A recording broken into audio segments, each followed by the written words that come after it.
हमारे यहाँ पास के गांव के एक व्यक्ति की हत्या हो गई और उसकी पत्नी अपने 2 छोटे मासूम बच्चों को छोड़ करके भाग जाती है। उन बच्चों को हमने यहाँ अपनाया है, उन्हें आश्रय दिया है और उनके शिक्षा की समुचित व्यवस्था की है। वो दोनों बच्चे अभी हमारे साथ हैं, वो बहुत खुश हैं। मैं भरत नागदा मुस्कान संस्थान डूंगरपुर का मैं संस्थापक हूँ। मैंने बचपन से ही अनाथ बच्चों का जीवन मैंने आसपास देखा था और वो अनाथ जो बच्चे होते हैं उनकी कोई देखरेख करने वाला यदि नहीं होता है तो उनका जीवन बड़ा ही खराब होता है। वो दिन भर सड़क पे घूमते फिरते हैं, तो उनकी शिक्षा की कोई व्यवस्था नहीं होती, तो उनका जीवन और भविष्य खराब हो जाता है।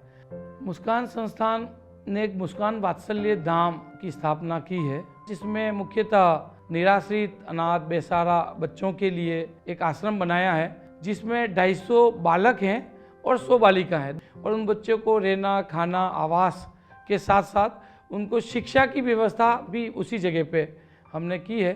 हमारे यहाँ जो बच्चे जिनको हम आसरा देते हैं, सुबह चाय नाश्ता, दोपहर का भोजन, शाम का भोजन, मतलब जो भी भोजन की व्यवस्था है वो हमें देते हैं। साथ ही उसके वस्त्र की व्यवस्था, उसके जूते वगैरह उसकी व्यवस्था, हम 10th पास करवा करके उसको व्यावसायिक प्रशिक्षण भी देते हैं। आत्मनिर्भर बनाते हुए उसको किसी रोजगार से जोड़ करके ही उसका पुनर्वास करते हैं। जिन बच्चों के माँ बाप नहीं हैं उन बच्चों को मुस्कान अपना लेता है। मेरी आप सबसे विनम्र प्रार्थना है कि आप हमारे मुस्कान वात्सल्य धाम के बच्चों की मदद करें, उनकी जीवन की बेहतरी के लिए हमें सहयोग देवें।